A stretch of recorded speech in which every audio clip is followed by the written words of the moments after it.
mengutamakan kepentingan duniawiyah daripada ukhrawiyah, sehingga yang lahir bukan lagi generasi anak soleh, tapi generasi tukang gaple, bukan yang ahli sholat tapi ahli maksiat, bukan yang rajin mengaji tapi yang gemar korupsi.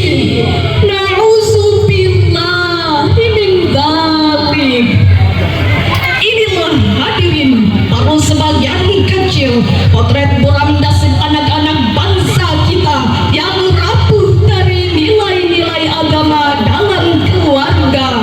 Oleh karena itu, konsep pendidikan karakter berbasis Al-Quran adalah judul syarahan yang akan kami sampaikan pada kesempatan ini dengan landasan Al-Quran surah At-Tahrim ayat 6.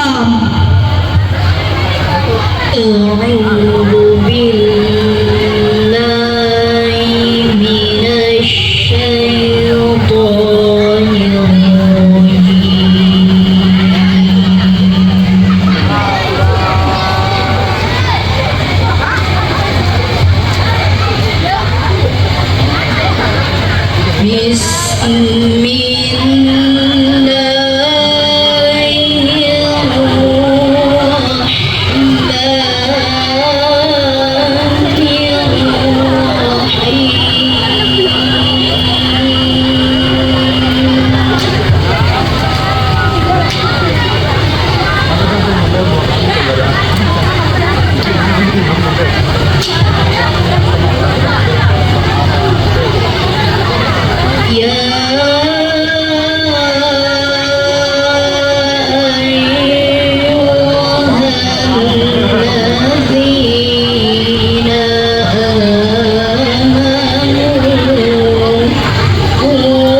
langit kuasa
supaya kelak menjadi generasi-generasi kuat, generasi-generasi hebat, generasi yang membuat bangsa lebih bermartabat, bahkan generasi-generasi yang bermanfaat dunia akhirat. Bukan generasi-generasi yang manja, sedikit-sedikit panggil bunda, akhlaknya tidak terjaga, nilai rapotnya banyak angka 5, mentalnya cuma bisa meminta. Sebab anak seperti itu tidak akan membuat orang tua bangga, bahkan bisa menghambat kemajuan bangsa. Lalu timbul pertanyaan, di manakah lembaga terbaik untuk anak-anak kita? Profesor Dr. Muhammad Quraish Shihab dalam tafsir Al-Misbah jilid 1 halaman 327 menjawab bahwa lembaga paling utama dan pertama untuk mendidik anak-anak kita harus bermula dari keluarga, apalagi seorang ibu kepada anak-anaknya. Pepatah Arab mengatakan yang artinya ibu adalah sekolah, jika dipersiapkan dengan matang maka akan sanggup melahirkan generasi yang handal di masa mendatang. Hadirin, kita mengenal Kiai Haji Hasyim Asy'ari, Kiai Haji Ahmad Dahlan, dan tokoh-tokoh besar lainnya. Mereka adalah bukti keberhasilan seorang ibu yang mampu mendidik anak-anaknya sehingga menjadi dzurriyyah thayyibah, menjadi generasi-generasi yang berkarakter. Namun hadirin, kita pun mengenal kasus bullying siswa SMP di Cilacap, dan tak kalah ulah geng motor yang sangat meresahkan masyarakat. Mereka adalah anak-anak muda yang menjadi korban disharmoni dan disfungsi keluarga. Lalu pendidikan apa yang harus ditanamkan kepada anak-anak kita? Sebagai jawabannya, pertama, pendidikan ilmu pengetahuan sebagaimana terangkai dalam Al-Quran surah At-Taubah ayat 122.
Sadaqallah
agama maupun ilmu umum.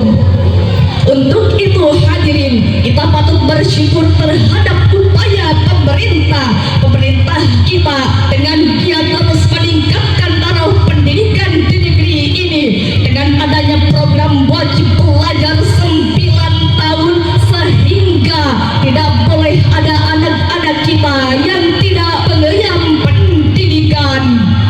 Namun sayang, seribu sayang hadirin, saat ini masih ada orang-orang yang berpendidikan tinggi tapi moralnya rendah.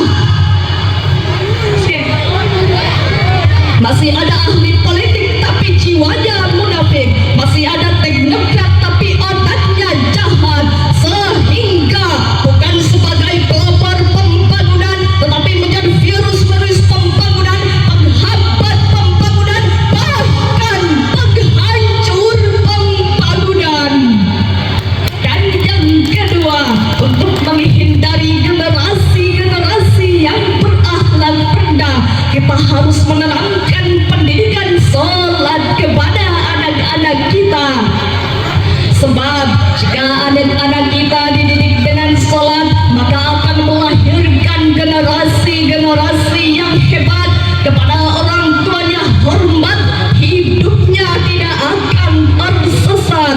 Namun jika anak-anak kita tidak dididik dengan sholat, maka akan lahir generasi-generasi yang jahat. Jika dipercaya khianat, jika menjadi pejabat, bukan pejabat yang mensejahterakan rakyat, tapi pejabat yang merusak, membinasakan, bahkan menghancurkan hak-hak rakyat. Nauzubillahi min dzalik.